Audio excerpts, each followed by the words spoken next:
All right. Good afternoon on this lovely April 12th, 2026 edition of our show. This is Penelope Flynn, along with the rest of the Blerdsasins Next Door. We got Sonia, Otto, and James, and hopefully Nikki and Cranston will be jumping in soon.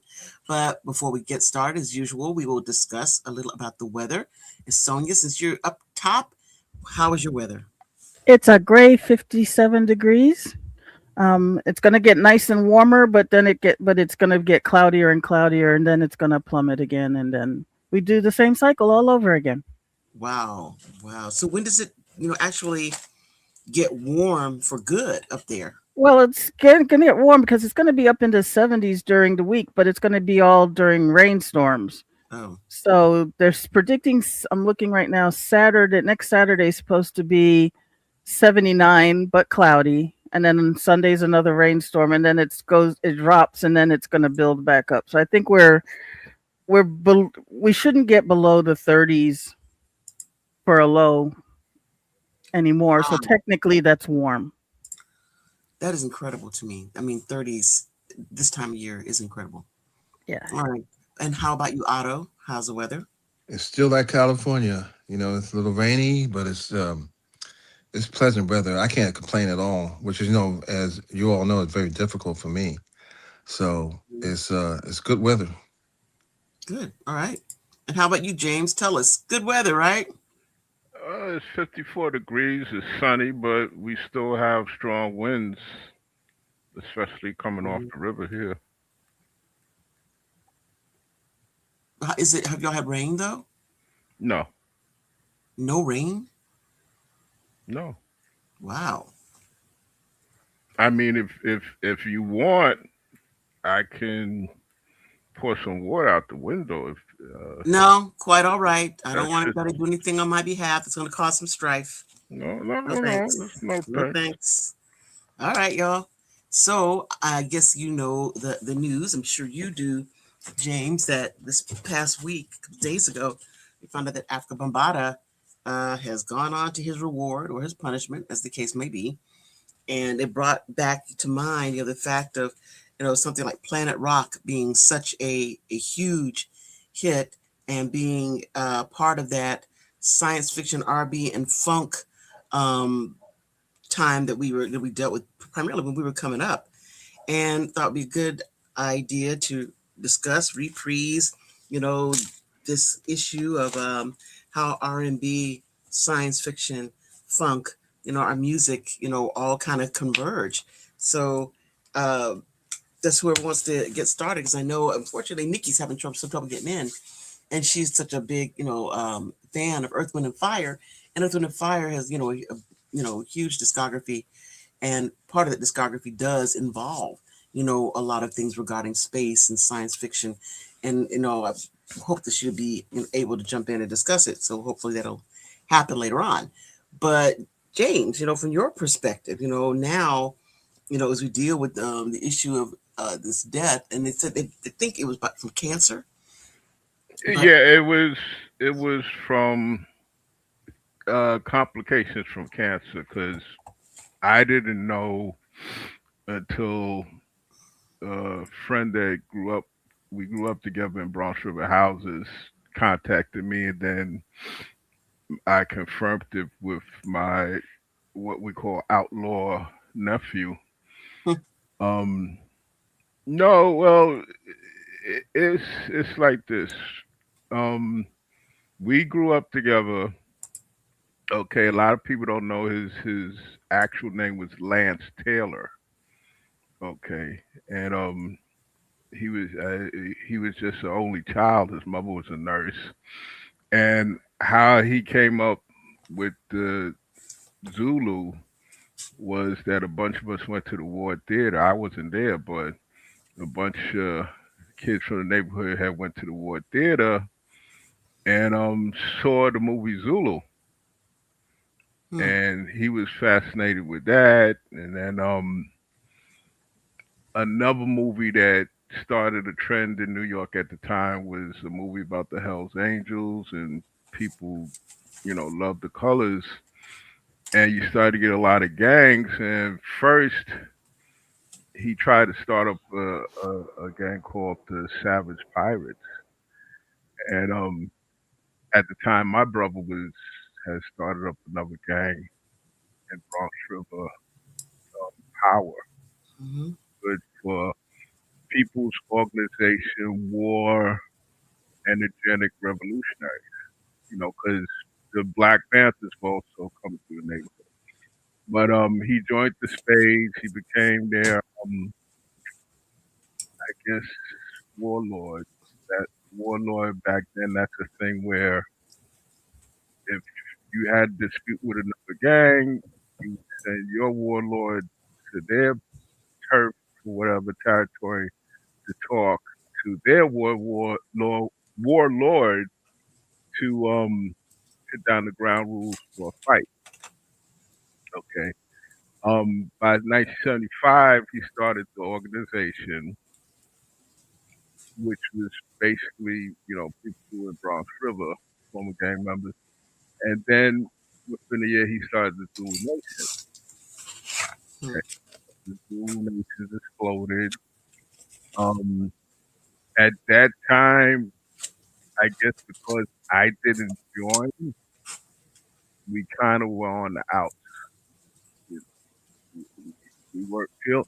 Actually, we didn't really reconcile until 2009 at a Wow. Bronx River Day. Yeah, we just weren't feeling each other. Um, and we was on good terms, but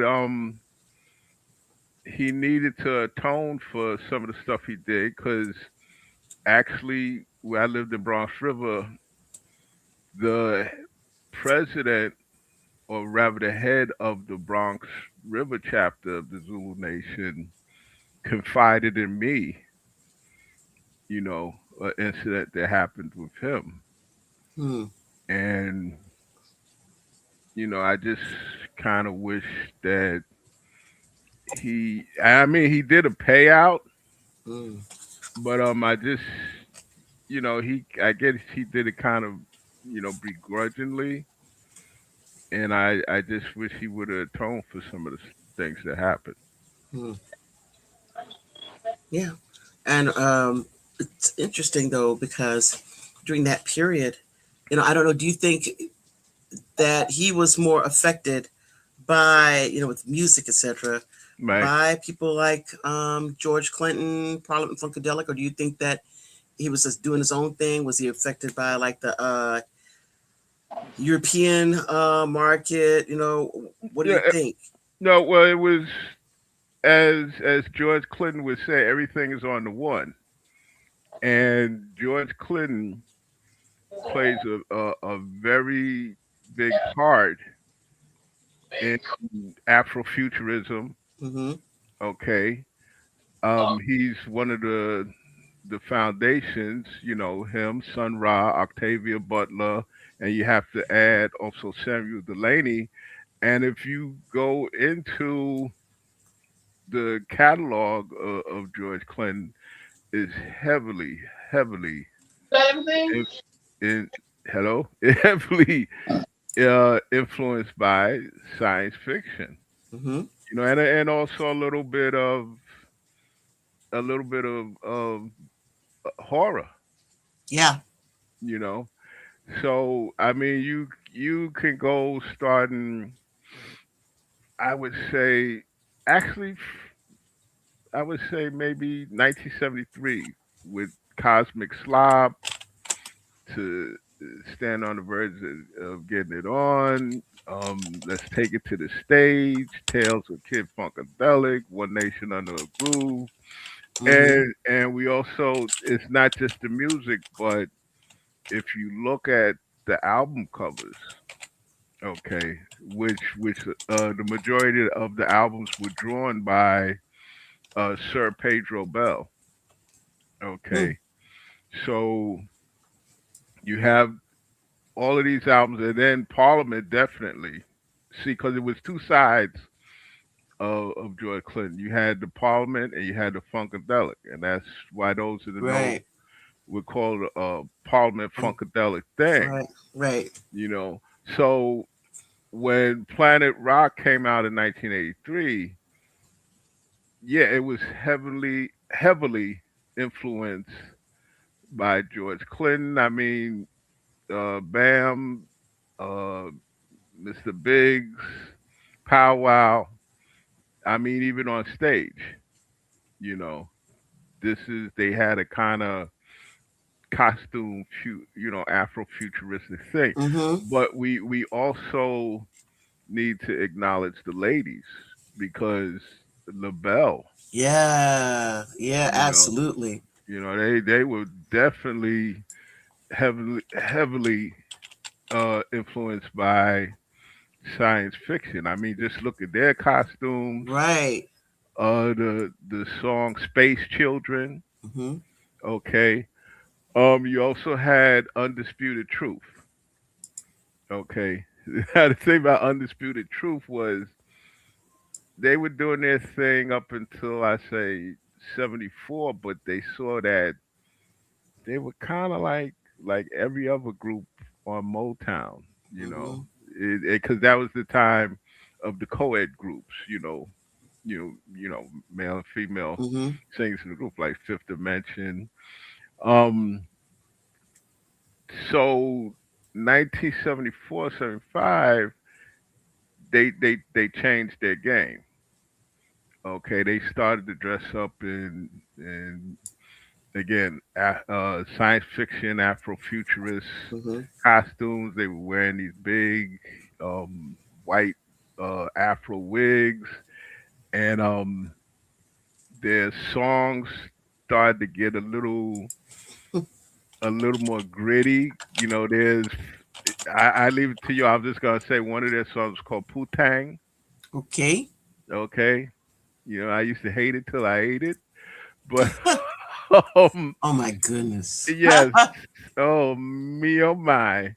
Um, yes. So you had them, and in New York, and I think they even came from either Brooklyn or Queens. You had Sky. Hmm. I Okay. remember Sky.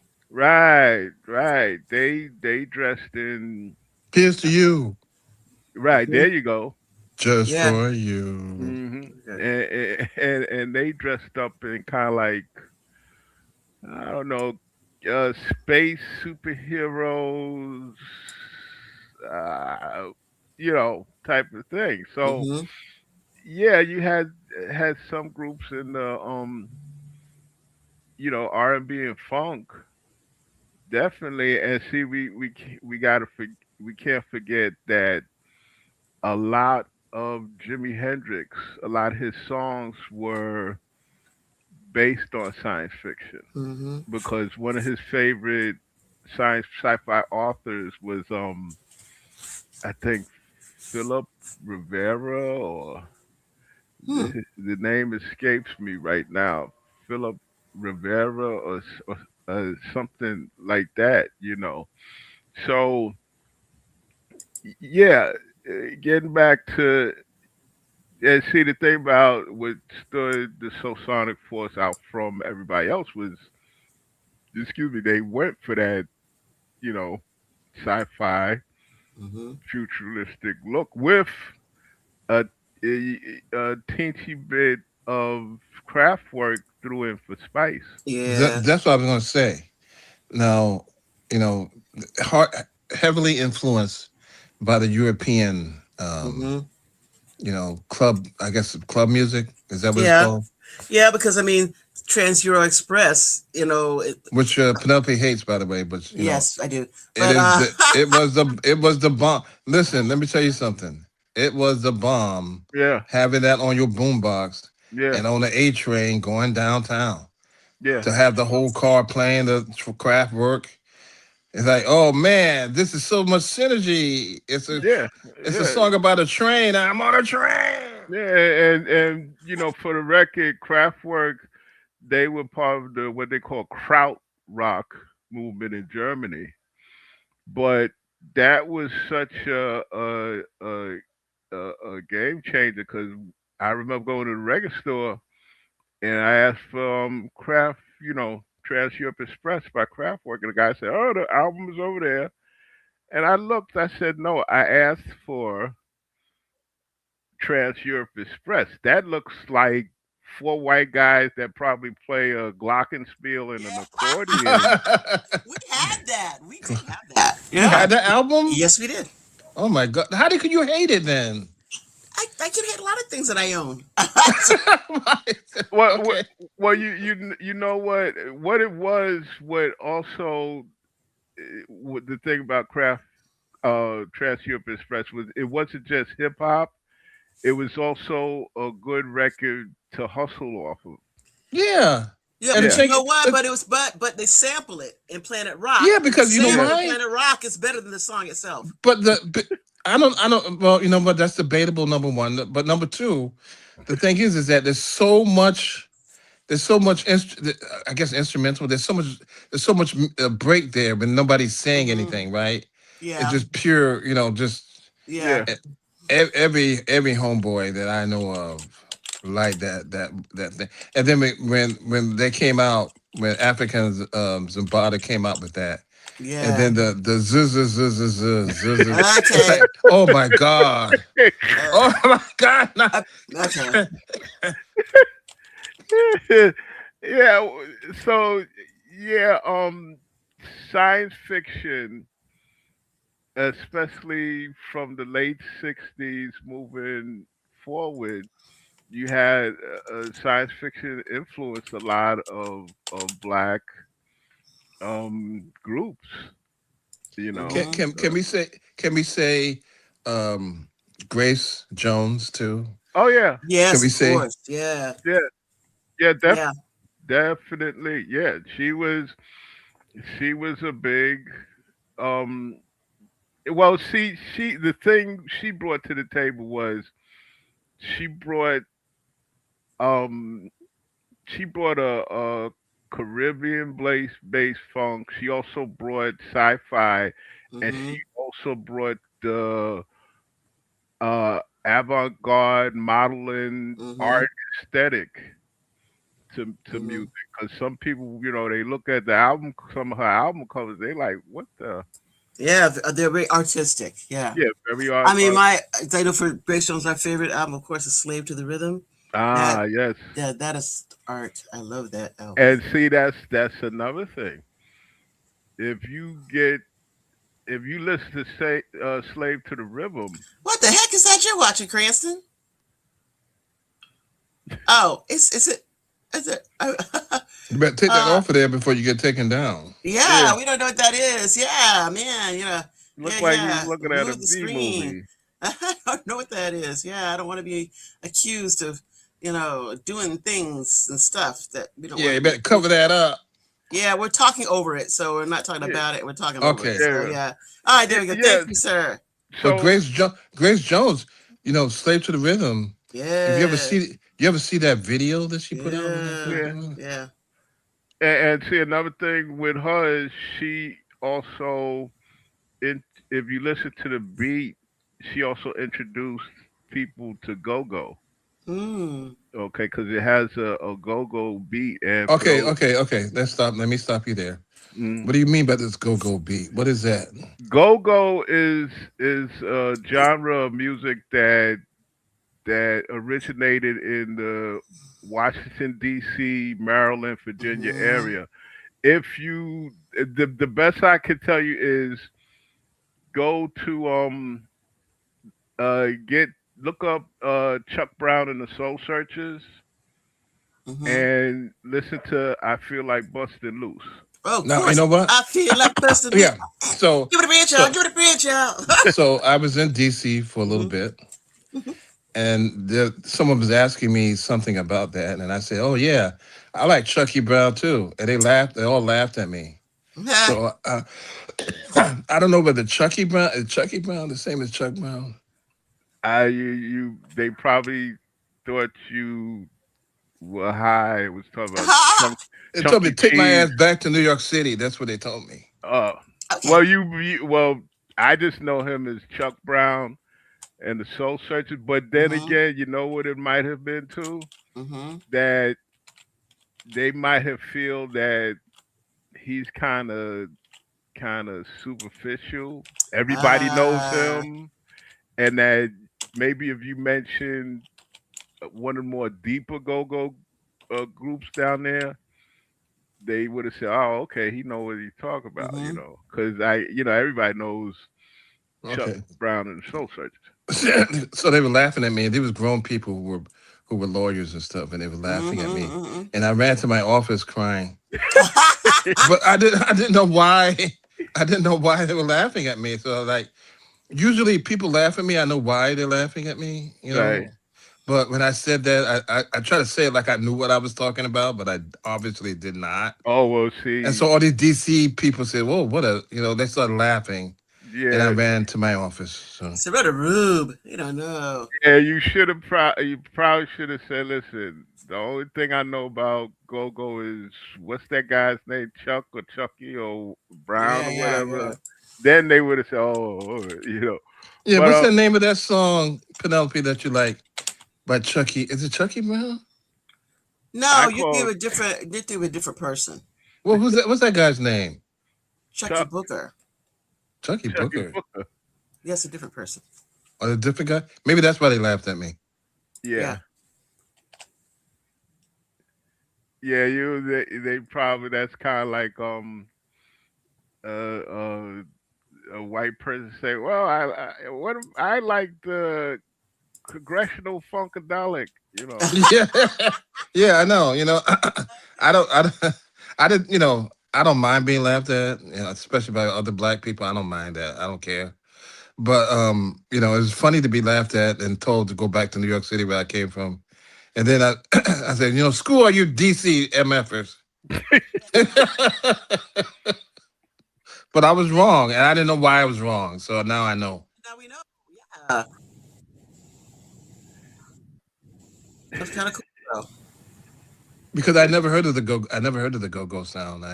Yeah, This is Oh, the it's that first time or I've heard it. that you hear it, but you don't know it I as don't know the something separate. name, right? I Yeah, don't know the yeah. name. I don't know the nomenclature for I it. think the So one thing, like, what's the song from School Days, Doing the Butt? That's yeah. like that's the go go song.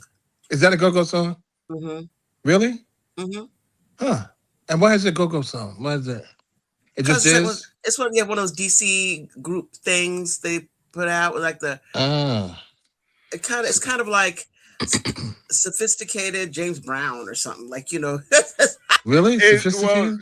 I with me it's the beat. It has a beat that's kind of jiggy, jumpy, Hmm. and you also hear a lot of cowbell and timbali, and then Hmm.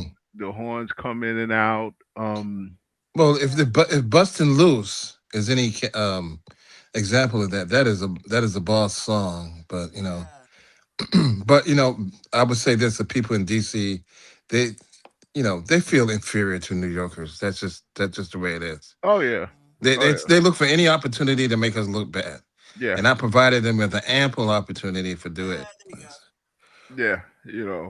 Uh, uh, uh, Another person in recent times that is heavy science fiction influenced is what's her name, Janelle Monet.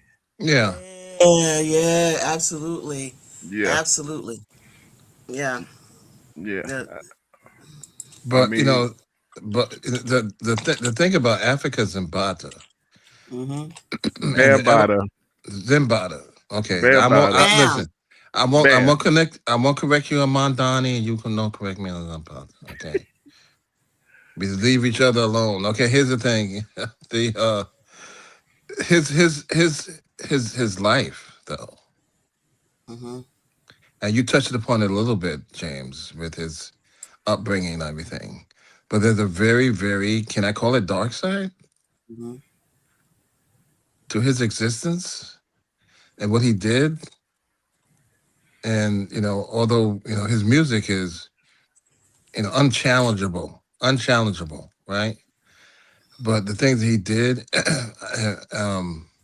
I mean, James know more than the rest of us do about it. Um, do you want to speak to that at all? Or, Um, Yeah, I mean, again, like I said, it's just things that he did that he should have atoned for. Again, I know the person that was put in charge of the Bronx River chapter, which they considered the home chapter. He confided in me what happened. Plus, I knew of one, two, three friends that there was an incident involving those three friends. There was the case of he got into some type of thing where he was physically assaulted in Paris, and then I believe with Brazil, they asked him to leave the country. Okay, and then certain people that I know, other people was asking them, well, you guys were on the inside. Mm. Why didn't you say anything or bring it to light? You know what I'm saying? Um, I feel sorry for one of those people because it it upset her so much. I think it has something to do with her health failure. Wow. Um, like I said, and really, it was pretty much an open secret. Well, you People. know what? I never heard of that until recently. I mean, recently, like I don't know what time is anymore, but it's like it wasn't. It was a thing where it was a surprise. It's like one of the pillars of hip hop and rap, and everybody played that song. It was a song. It was you know it was like it was like an anthem. It was like you know a, and it was our song. We heard it. We danced to it. We did different things to it. But for you to be thrown out of Brazil, you had to be buck wild, and I can imagine and speculate what it was and what he did, and you know it seems to be unimaginable stuff that you would do to people who are financially challenged in a very great way, and you have a little bit of money, you could do a lot of damage in countries like that. And I think he Absolutely. and I think he I would think that he probably did something like that, and it's very disturbing to hear it. Because we would hope that people who have been through, enough here in the United States, you know, would, when they go to another country, would not, use their money, power, authority to, injure other people. But I think sometimes people, they get money or they get power, whatever, and they forget that they're human beings. You I know, mean, James, is it safe to say that Zambada was basically a child molester? He's gone. oh, yeah, he left. Well, I guess he'll come back eventually. But But I mean, yeah, based on what we know, is it safe to call this individual a child molester? I mean, well, it seems, I mean, and I don't know because it seemed like he also, because of the people that were around him that James was talking about, I don't know if it's when they were young or whether they were young men, that he used influence in order to, do what he did to them, but they may have been, pubescent, barely post-pubescent, you know, individuals. I'm not And he has sure. this stature, Hmm. right, of being a pillar of the hip hop Zulu nation and hip hop culture, and so it's easier, I would think, to get someone in compromising, especially a younger person Hmm. in a compromising position. Well, because if you think this person is expressing interest in you because you have musical talent, or they can help you with your career, you or that you're part of our group and we're gonna support you. Yeah, Cranston, you have something you want to add to it? Cranston, you have something you wanted to add to that?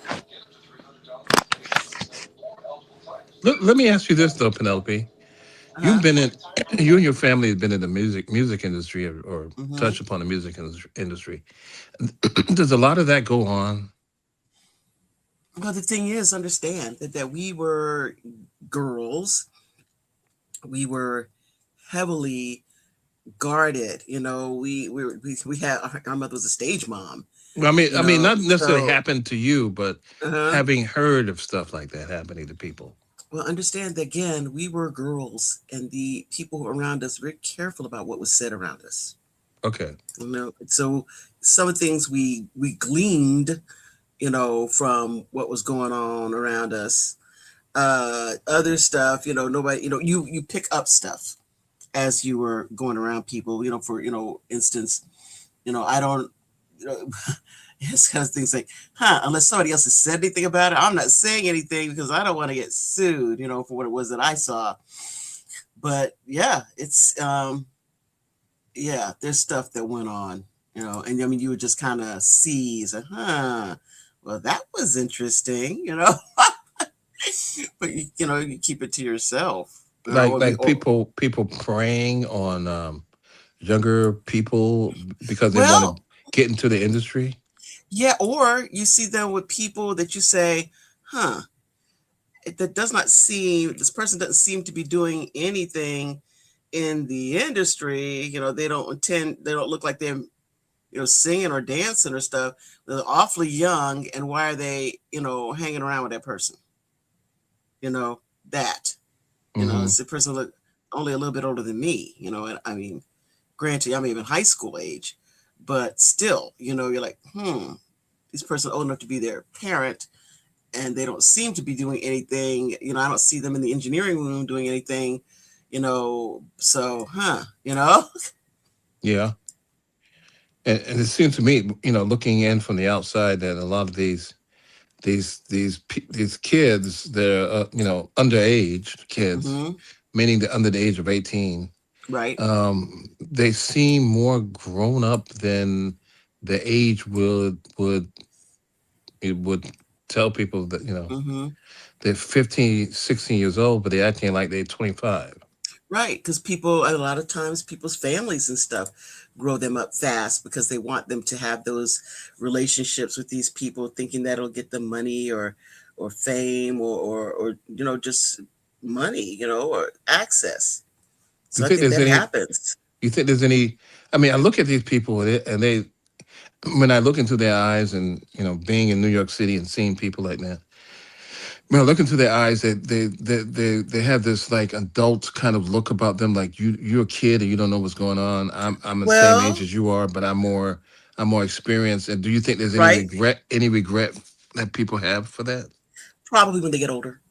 But when they're young, they think that this is, they, again, like you said, I'm hanging out with the adults and you're just a kid and you You're don't you're playing know. you're doing hopscotch and jump rope. Right. Yeah. You're doing And kid then, stuff. right. And then they look back later on and say, man, I wish that I had done those things when I was young, hopscotch and jump rope, instead of feeling that I had to be out here, with these grown people, doing grown people stuff. What is the point? You know, it's like, what is the point? Yeah. I mean, but when you're young, you think that somebody's choosing you, right? And they Right. make you feel important, that you are an Because they're important person, important. They're important. right? That person's important, so I mean, I'm even important if by even even association. if they even if they bring you on stage for like a minute or something, Or even if you're backstage, but you're important by association. That you are, backstage. yeah, you're backstage. You don't even get on the stage. You are, but you get to go to the parties and you get to eat the food and you get to be walking around with this person, showing that you are chosen by that Mhm. person. That is a big deal for a lot of people, you know? Yeah, yeah. Uh, And is that the way to? to make it in the music industry, to be kind of But but obsequious like that, but or some people don't mind being just a groupie, you know. And they some don't of them mind are just that. they don't mind being used like that. Well, I mean, if that's the only talent they have or that they perceive that they have is not being used, like it says, transactional. I'm a groupie and this person takes me around, pays for my clothes, my travel, and all this kind of stuff. So for them, it's a win-win, until somebody else comes along and pushes them out. And then they, start to realize that, that you were actually just a groupie. You didn't have any longevity in this person's life. You're just, what they happen to like at the moment. It's short lived.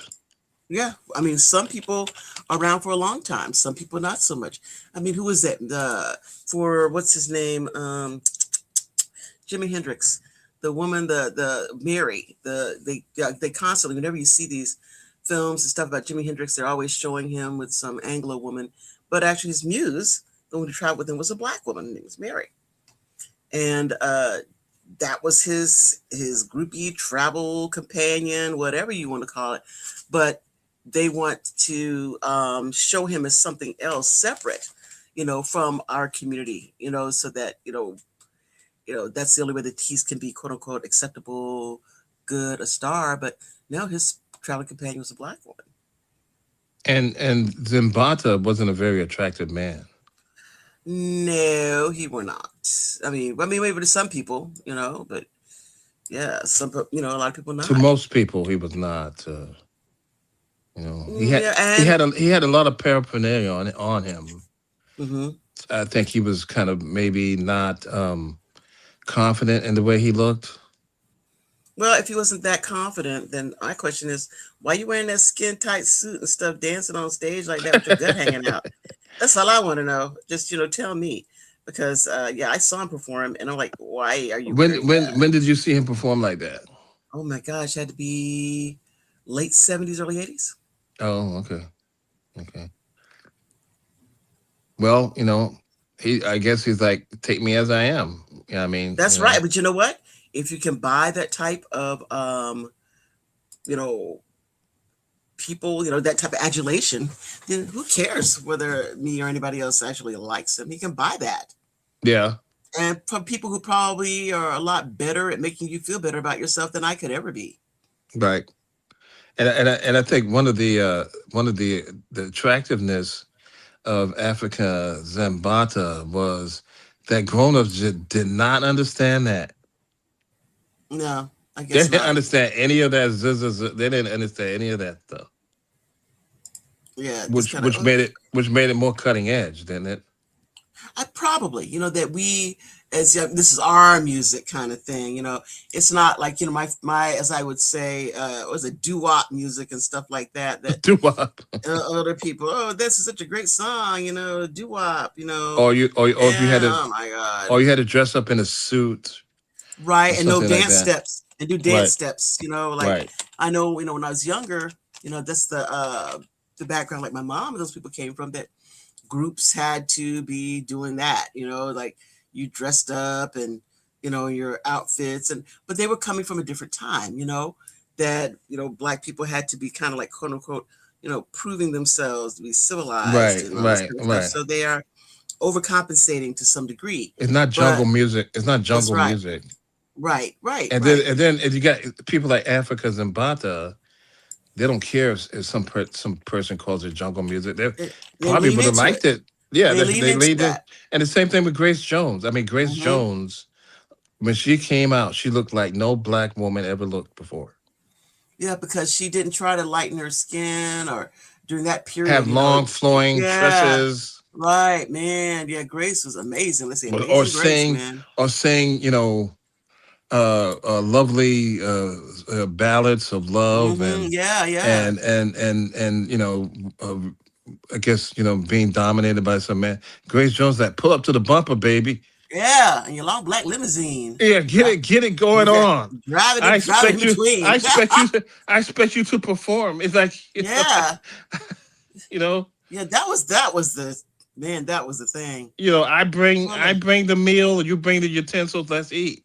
Pull up to my bumper. Yeah. Right. So that was a That different was my that God. was a Yeah. different aspect, and so it turned a lot of people off, especially a lot of black men. Which is weird because I would think it would not, that would be like, whoa, No, no. or maybe her look is the thing that turned them off. But her look is her look. It could be, her sexuality, which was a futuristic kind of sexuality for women. It's like even meeting the other sex on an even plane. Right, right. Or that she had short hair. She wasn't trying to, fling around and do all this stuff. No, she was just Grace. She Right. She was, wasn't she wasn't Minnie Riperton or something, or it wasn't. It was aggressive sexuality, aggressive imagery. yeah, yeah, it was fantastic. Boy, I mean, if you came up during that period, it's kind of like, wow, Grace Jones. Right. It was futuristic. Mm-hmm. And the same thing with I think Nona Hendrix. Yeah, yeah. I mean, she went all the way. She shaved all her hair off, you Right. know, and say, yeah, but that all that stuff like hair and dresses and stuff, there's nothing to do with your No, womanhood, absolutely nothing. you know? Because and I'm forgive me if I say something that offends someone. I'm just saying stuff. But I think, stripped of all that it is, a man is a man, a woman is a woman, if Hmm. you believe in that sort of binary, thing. But the niceties of social mores, and something that puts women or girls into And pink and gender men and boys stereotypes, into blue. yeah, Yeah, right. gender stereotypes, which is ridiculous, and that's which is why my mind is like, come on, it's like if you are a man and you want to have uh pink curls and wear dresses, I say more power to you. Do that. 'Cause that's you. Do your thing. You know, that has nothing to do with you being a man. It's a preference, a thing that you want to wear and how you want to look. That's your business. But that's that future. That's what we That's that thought. future. Yeah. That's that David Bowie, Nona Yeah. Hendrix, Grace Ziggy Jones. Stardust. Yeah, it's androgynous. Yeah. Although people would say that Grace looked and androgynous. I don't think she did. To me, she looked like a That's a woman woman with short hair. to She me. was And the same thing with Nona Hendrix. Undeniably, the female beautiful. form, Beautiful women. the female form. So this future where you meet people where they are, right? Hmm. And that was that future. And but the thing is about Africa Zambata is that he never really gave off an image of sexuality. No. And maybe that's the problem. That people like that who don't, but there are people who give off the image of sexuality a lot and they still exploit other people, you know? Yeah, but it leans into this thing that if you dress a certain way or look a certain way, then you're probably weird, or you probably do weird sexual things. Yeah, but if that's the case, there's always an audience out there for it, you know? But it's not mainstream, right? No, maybe not mainstream, but there's always an audience for it. Right. And this is what the future holds for us: Hmm. is And weirdness. weirdness. But I said, but just because you do these things on stage or you do it on Friday and Saturday night doesn't mean that when it's time to go to work that you don't, put on your work clothes and go to work. You know that there's a place for everything. And I think that's the problem. That people want to kind of peg you up to be this thing and you do this, you're this all the time. I'm certain that when LaBelle or George Clinton, these guys went into the studio, they're wearing t-shirts and sweatpants and jeans, but when they perform, they do something else. So And I think that, they're dressing up for the audience. right, right. This is not who I am every day. This is my job. Hmm. And, I create this music and I dish it out to you in a certain way so that you are enjoying this performance. But when it's over, I don't go sleep in this. Right, right, I think right. people, are a kind of I guess they make, these I guess, I don't know, preconceived notions about how people are just based on what they look like when they're doing their job. Even anybody that does their job, that they are doing their job. You go wear a suit maybe to your job, but you don't wear it when you're home. You Right. take that off, No, I do. I do. Yeah, you wear it. My You, pajamas are suits. yeah, all right. And you eat dinner, and your, Yeah, just like on the on television show. yeah. But a lot of this futuristic stuff, excluding Zambata and whatever personal issues he had, don't you think a lot of it had to do with sexuality as well?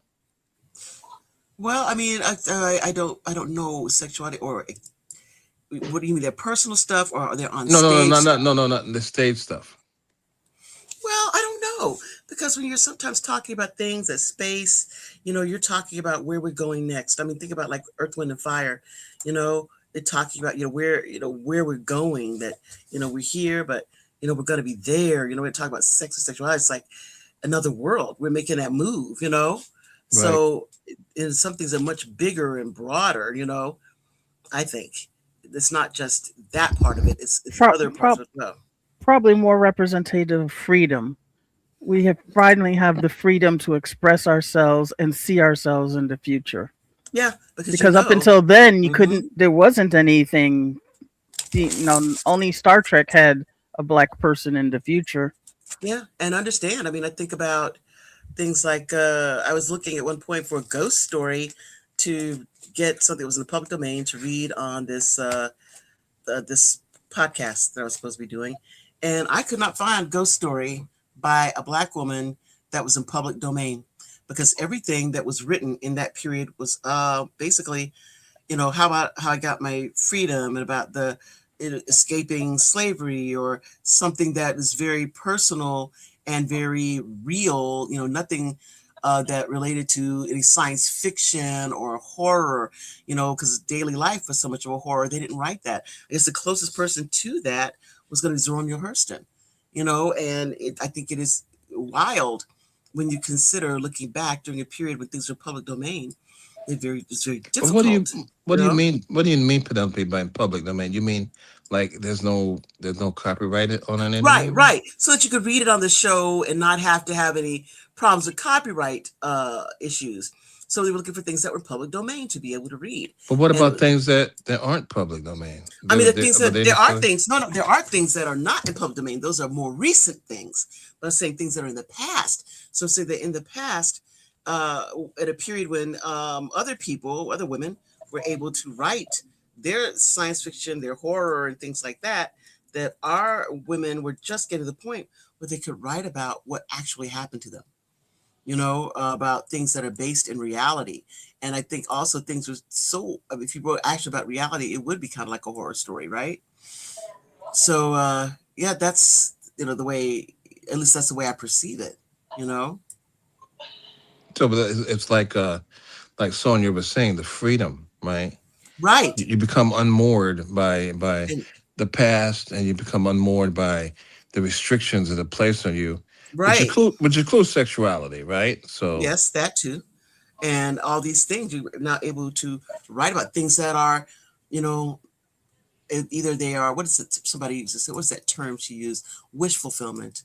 That you can write about wish fulfillment issues, where before we didn't dare to wish for anything but those things that were just very basic. Don't kill me, don't don't kidnap my children, things like that. Very basic things are we looking for. And once you get to that point, then we can start, looking for other things. But up to that point, it was very difficult, I think. So, this is, Sonia was intimating, is that, yeah, I don't know. I don't have to conform anymore. Right. Or conforming is something that is by choice. I don't have to do it. I can choose to do it. And yeah, that freedom of being able to tell a story that maybe is what it is not specifically about, what does it say, when we do something that's analogous, to something that I'm going through right now. but it may not be, exactly, Right. but Right. I'm telling you a story, it does have something to do with, you know, slavery or being Yeah, treated but you wrong, know but what the issue is. I think to me, mhm, growing up during that era, Africans and Bada and Grace Jones and all that, and Hendrix and stuff, it's like, boy, I don't know about the rest of y'all, but I was looking for something that wasn't, slavery bound, or right, right, talking about the Civil War and being, auctioned off and picking cotton and all that stuff. or I want even to. the stuff like even like thing with the civil rights movement itself, because we have our parents and stuff and they're dealing with it. We talk about it. Those are things that are going on in our home. It'd be nice to have some fiction thing that we're reading that isn't necessarily talking about our day to day stuff that's going on. Or stuff in the past Right, that was such a burden for our elders, right, and God bless them, they weren't able to shrug it off, right? right, right. Does But anybody we else, have those, you know, thoughts about this stuff like that? Well, I think that they always that black people have always had an Hmm. interest in things that are outside the norm, and it's just that it depends on how far you took it. There was a always this big interest in horror Hmm. and what would be early science fiction, and then But their okay, children. but Cranston, do you think Mhm. that's what happened like when we came along, or like before that? Because I'm thinking like before that, you know. Well, it was before that we had a interest in a lot of genre stuff, like westerns. Like to this day, even there are a lot of black people who are really into westerns and things like that. And then Hmm. their children were the ones that became hooked on comic books. And then after that, they got into literature once you started getting into it in the school. So I think that there has been a progression of interest in these things, and it was just the exposure that allowed people to say, well, this is what I really would like to explore Hmm. more so than just, Yeah, I forgot about comic books. yeah. I forgot about comic books. That even though we weren't, I mean, well, and how many people do we know? Like black people started even writing comics. Everybody's, of course, the person that we look at, of course, is McDuffie. He is like the individual that we look to, uh, to say this was like the pinnacle of writing, comic books from the perspective of African Americans. And but before that, do we know people? I mean, there may be people who are writing, but we either they're writing for other people, ghost writing, or it's like little known. I mean, what do you think? Well, the sad thing was there were people who were doing ghost writing, but the other thing was there were gatekeepers Oh, absolutely. that you would get one issue out, and then they would pull it. Well, that was it. Hmm. Yeah, and the thing is, when you have your own people, who say, okay, yes, we're gonna, end up, we're gonna write our own, and we want to, grab our demographic. Then, of course, then the big two, big two, two and a half, they grab them up, you know. And at the time, it seems like, oh, this is a big move, but then it's basically they buy your stuff in order to keep you from publishing it, and then they are, either publishing your other products and failing to let you expand on whatever it is that you started to do, which I think is what happened to Milestone. Hmm. They only a couple of the Milestone characters ever got them. So Static Shock is the one that everybody knows. That is the one Milestone character that made the jump, from Milestone to DC. But I can't think of anyone else that made the major jump. You know, can you? Not on a consistent basis. No. I'm even Icon. If you think about that, that is truly science fiction, right? That's like he's like what people would, you know, parallel with the black Superman, right?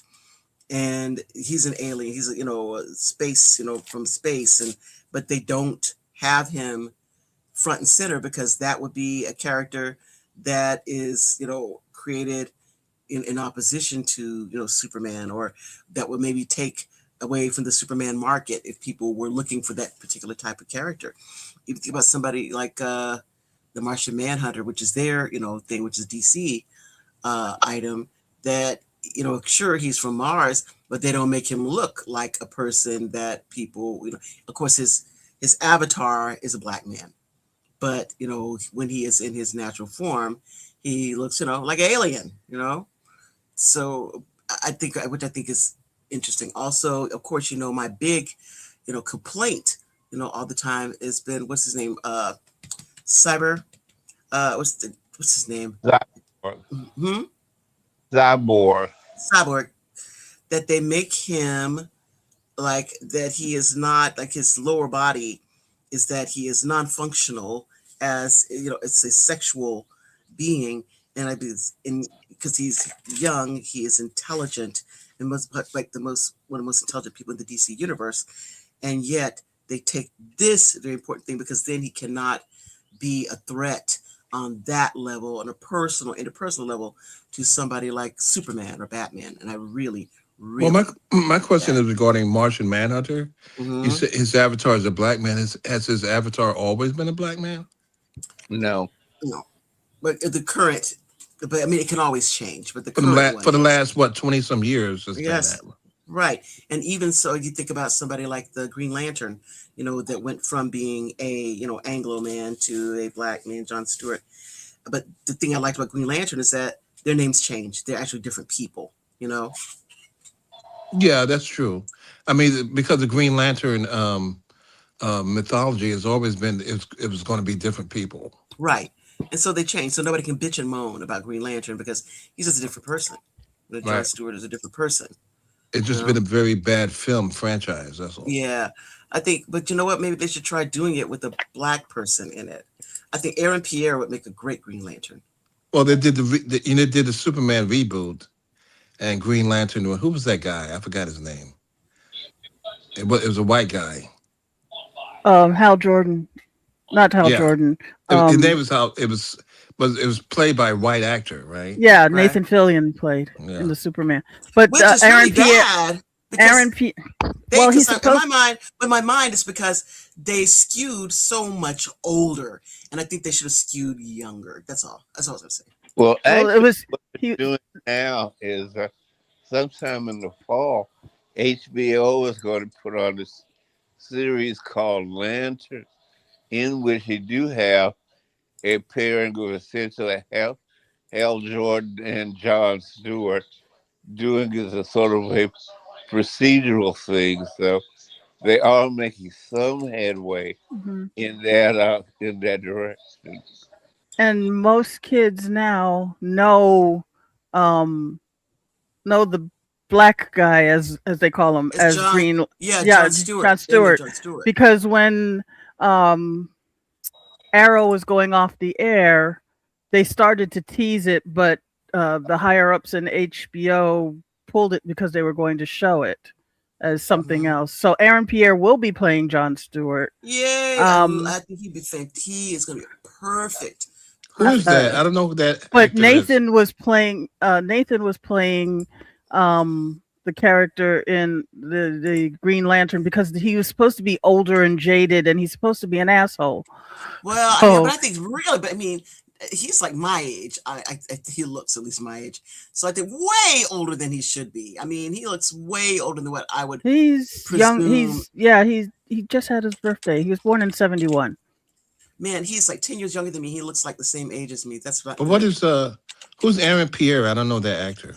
Yeah, you do know him. Remember that thing that film that we were watching about the guy who goes into the city to go get his cousin and they put his cousin okay, I in got jail? it. That's okay. Aaron Pierre. Okay.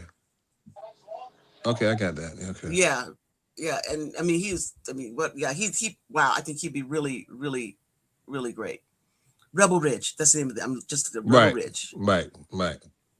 Yeah. Okay. Great voice, great body, great everything, Right. I everything. got that. Yeah. Fantastic. Right. Yeah, yeah. I think he would be great Green Yeah. Lantern. But the thing is, you can cast the characters, but it's all about the script, though, isn't it? It's about how you write it. That's true too. That's true too. And I mean, but I think that it's such a great possibility that they should, put the time and effort into writing something good for it. You know, Maybe and maybe they get the guy who did American Fiction to do it. The guy who did it, my favorite episode of Watchmen. mhm.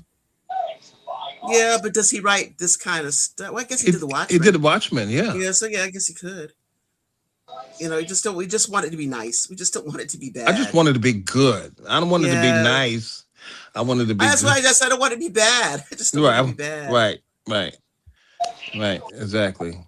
It's a Because just in the wrong hands, we've yeah, it could seen be we've really seen bad. yeah, it is horrible, Yeah, and we want it so to be good. yeah, you don't want to waste it. I mean, we saw just getting off a little bit, but we saw The Bride yesterday.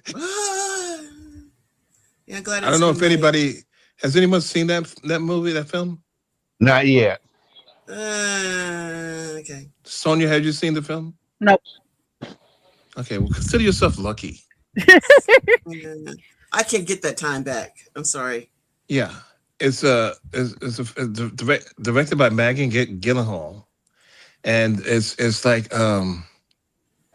somebody who's 20 years old who is trying to redirect an Andy Warhol film Yeah. I mean, boy, if you're an actor, it or a must be scriptwriter. yeah, it must be great fun to have all those lines. Because it's a lot of lines, a whole bunch of lines. And I'm going to say this, not just a bunch of lines. It's just kind of like if it's like trying to show off in a way about stuff it is that literature and art that other people may not know. And so many people watching it aren't going to understand some of the stuff that's going on in the film. So And yeah, you know what though, Penelope, mhm, I love Art Nouveau films. of I love course. them. I Hmm. love them. I love Eraserhead. I love those kind of films like that. Hmm. I love all those films like David Lynch films, like stuff like I Yeah, love that. But this is like if David Lynch fell down a flight of stairs. literally, that It flight flight of out stairs. fell down a The flight of little stairs. father, As she soon as falls he down a flight of stairs. She and as does. soon as he got up, he directed a movie. I He didn't waste any time. He wrote a script and directed a movie immediately. wrote the script at the same time that he was directing the movie. And that's why and so as Penelope is the exclamation point after The Bride, is that done because they're trying to make it different than the one that's the Sting and I think what's so. I think so that when you're looking it up, you see the one that they're two different films. but even the concept of the exclamation point pisses me off. I understand why they did it, but it's just like, oh brother. Yeah, but it's parts of it are interesting. Parts of it are not so. I mean, it's almost in my mind. It's like somebody who is trying to write neo Shakespearean uh, dialogue. They're And trying to be a 21st century Dorothy Parker. you think, Yeah, and they don't uh, they don't understand the concept of Dorothy Parker and her how brilliant she was, and they're just trying to do it and seem relevant in the art sense, in the art movie sense, and just does a very very very bad job at it. poor job of it. But I think parts of it I have to say are interesting, but it's like they did not. It's like not knowing how far to go and exercising restraint on certain things, and to have your. It's almost like somebody that's just saying a whole bunch of lines and stuff, and they know what their lines mean, and they're trying to carry everyone else, but it's like the energy level is different from everyone else, so it makes it seem I don't know I don't know what's the word. It makes it seem like not It's level. uneven. Yeah, It's uneven. That's uneven. yeah, It's uneven. It's very uneven, uneven. and it tries to be campy at the same time. Yeah, and that's the problem, that you have to choose. What is it that you're trying to do? You don't. I It, think that you don't have yet the ability to do both. Some people do. They at this point, I think Maggie Gyllenhaal does not yet she doesn't have have that no. She doesn't have the skill. capacity. No, and I think that it gives a little Easter eggs to people who know the whole Frankenstein thing. Right, It right. gives a heads up to like young Frankenstein. Yes. It heads up to the Bride of Frankenstein. An homage to several things that are going on Yeah, in there. yeah, yeah. But it's like you have to know what those things are in order to recognize them. Right. And But it sit did. there, yeah. And so Mm-hmm. you would hate for, like you said, the actor who is a great would be a great Green Lantern person. Mm-hmm. You would hate for that feature to fall into the wrong hands. Right. Exactly. Exactly. And it's kind of like, I know, for instance, like we watched, what is it, the Wonder Man, uh, the Wonder Man's streaming show. It had was it Yaya Mateen on it along with Ben Kingsley. I thought Ben Kingsley's performance was excellent. And I guess I had to get used to the Wonder Man, that role that he's performing in, because it was kind of, again, uneven to me a bit. But again, it's not really him; it's the script. Why would you have your character do things that make no logical sense? You know, why would you do that? It made no sense at all to Which me. I haven't seen it yet. Which character's doing the stuff The, that doesn't make the main sense? the main character, the title character, he did some Okay. things that did not make sense. Now they have like these little snippets of flashbacks, stories that are ongoing during it, that are quite excellent. And I would say, if for nothing else, to watch for that. Well, that may be part of it, is because from what I'm gathering, the character in the comic books has a different history than the character that they're creating in the series. It doesn't make any difference to me because I And never read the comic so book. I it never read was the no, comic book, I was so going it to didn't make any say difference. it's harder for making that transition for people who still remember the comic books. Oh, I don't, so it doesn't make any And difference to me. It's just that they didn't. It's just that they could have done a couple of things that did not make sense because he knew what his capabilities were. So it didn't make sense that they had him Well, do I, certain I think things. to me, I'm not aware of the comic book. Hmm. I heard of the character. I never read the comic book, so I came into it brand new. Hmm. But I think the actor does a very adequate job. I think that Kingsley does Kingsley basically recreating a role from the prior Iron Right, Man film. right, So right. I'm not and saying Shang-Chi. easier. Yeah, I'm not saying it's easier for him, but But he's just such a definitely, he's such a good yeah, actor. yeah, he just really does a great job. But I think also, again, like you say, maybe like you said, some degree of having to create this brand new character. But again, I say it's not necessarily his fault. It's just that I think some of the things that were done in the script itself should have been thought out differently. That they should have thought them out a little bit differently. Well, I do know that Marvel didn't expect it to do very well and was pleasantly surprised when it did, and so it's one of the few that's getting a second season. But why is it Well, that? Why is it that? Is it me or is it or is it Marvel that a lot of the films that they don't think expect to do very well involve black characters? I Why said, is but that? why put it out there like that? And that's the thing that makes me angry, because I think if you think it's not going to do very well, then work harder and make sure that it does do well. Well, I you think know they what? The ones that half-ass the work. scripts. But They wait a minute, though, half-ass the scripts. Penelope. Wait a minute, Hmm. Penelope, because the ones that they work harder on are not so good. Well, I Right. mean, but I don't know. I don't think they worked hard. Like what? Which one do you think they didn't work harder Like on? to me, the whole Avengers series. You know, in game stuff and all that. Well, those things, I think that they were kind of on, what's the word, cruise control, because they had already done everything. And it's kind of like those television shows at the very end where they don't have, any more plot or anything to develop. Then they just do, what is that show called, where they put put a whole bunch of different A old, bottle episode. A yeah, compilation show. compilation. Yeah, that's a compilation. Like, what's it called? Either way, whichever when you call it, they just take all this stuff from the past, throw it all in there. You've seen these characters before. Let's show them doing some shit they did in the past, and ta-da! It's like the last episode of Fringe. It's like a piece of garbage. There was no real good script. They just took a whole lot of stuff that happened previously and say, "Ooh, remember this? Hey, look at this. Remember this? Hey, look at this. Remember this?" Yeah, It's terrible. the fuzzy flashback. Right. And that kind of thing. But I think that next season it will probably be much better because now we've already established the character. Because of what he's done and how he's done it, we know that he can't have. I mean, just in my mind, we'll see what happens. I don't think he can have a dual identity. He's just got to be Wonder Man because he's basically just kind of exploded that. Well, if they're expecting it to be, if they had no expectations at all, basically, with the first season, and then the second season, they're surprised by the success of the first.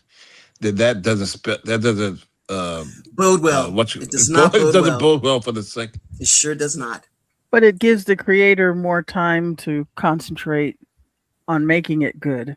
Well, let's hope that the You would creator. hope. Because Well, let's hope, yeah, Marvel's been just trying to let's just get through what we got so that we can move forward and forget about the mandate that we had from the other CEO that we knew was wrong, but we couldn't oppose them at the time. And now let's just concentrate on our new stuff. And I think a lot of it too is that a lot of these people, their shows are only good because they've got good editing.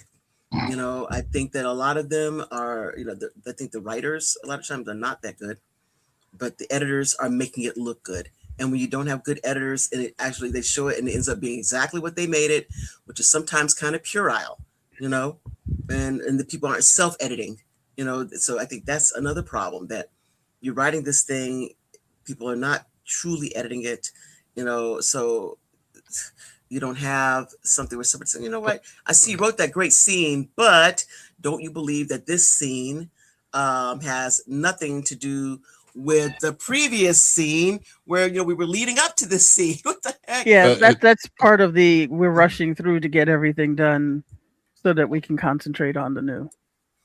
Well, it doesn't a lot of it depend on what the expectations of your target audience. I mean, you're like, if you have low expectations of your target audience, you're gonna give them, like a piece of butter to eat or something. Right. You're not gonna give them.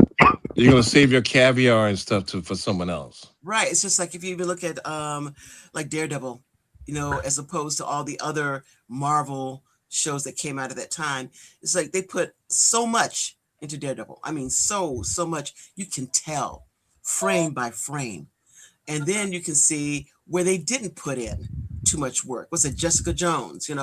They didn't put that much into so it obvious. themselves. It's so obvious. And I thought that they were going to put equal amount of resources in Luke Cage. I was expecting more, and Iron Fist. I was my expecting goodness more, gracious! But Daredevil was good for what I read. I'm not an industry person. I don't really care about industry this or that, but I'm an end user, and so it's like the first season or second season. The first season of Daredevil was top notch. The second season was kind of meh, and then this season, if it's a third or fourth season, fourth.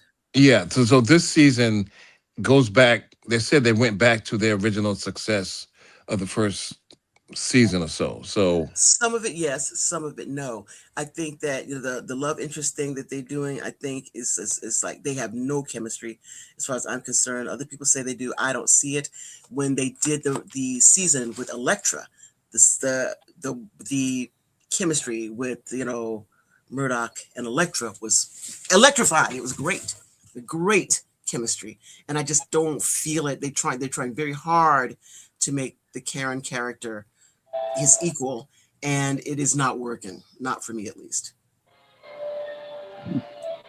Yeah. But I may not be the end user that they're looking for, you know. You may not be. I think Yeah, you may have way too much information, and I think that people who are really truly fans of a particular character or something, they're willing to forgive more yeah, yeah, readily just to see their hero on screen.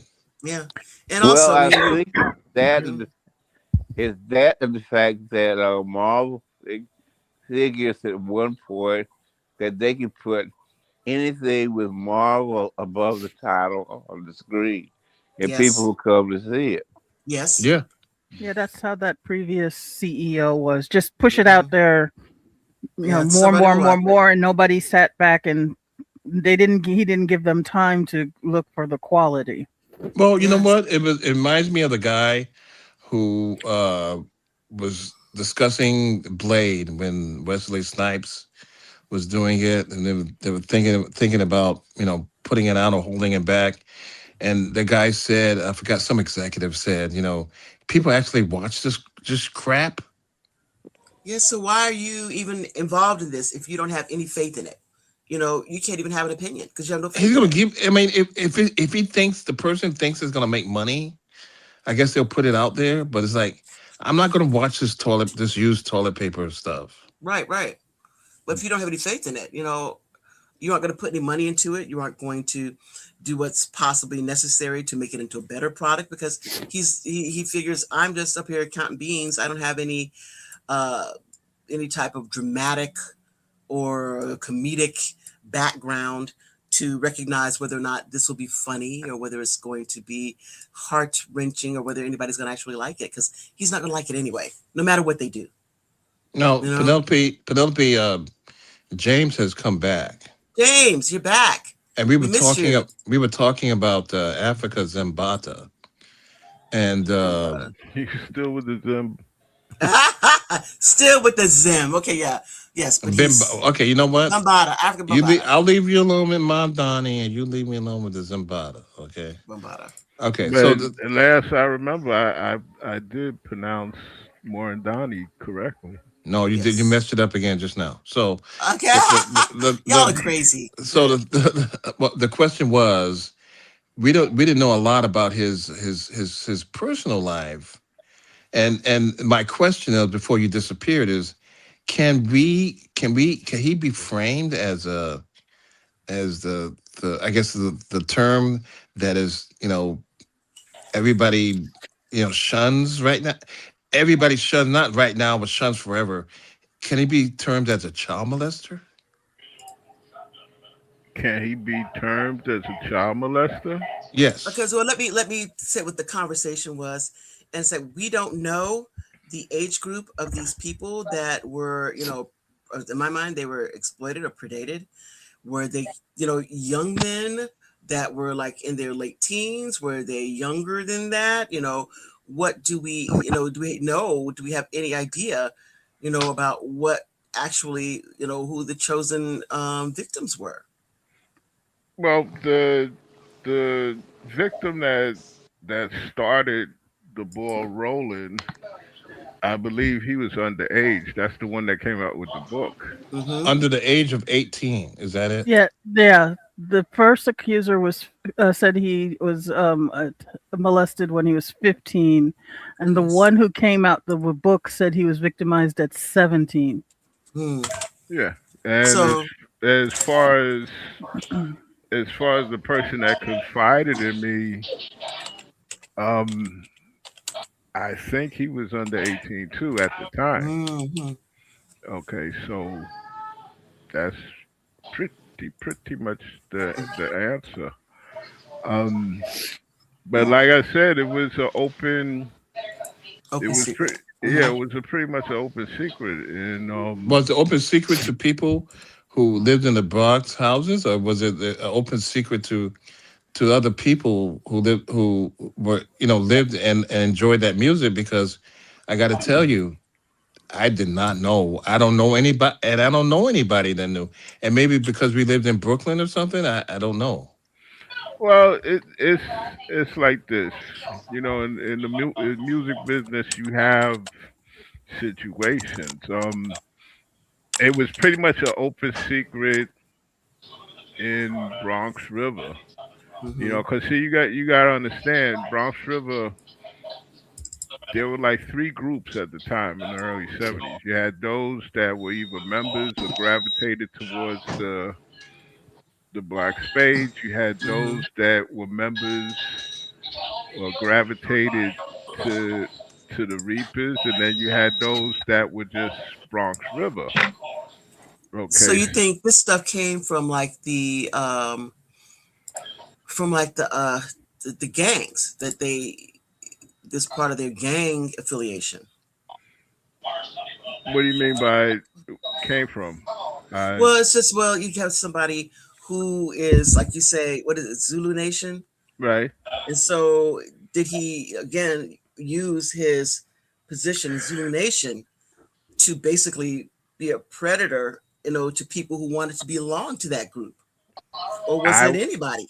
No, I assume that's what it was because again, the person that confided in me, what is that sound? The Hmm. person that confided in me was he was put in charge of the Bronx River, Hmm. um, I guess chapter, Hmm. and to show you how far and wide I think I told you guys before, show you how far and wide it was with the Zulu Nation.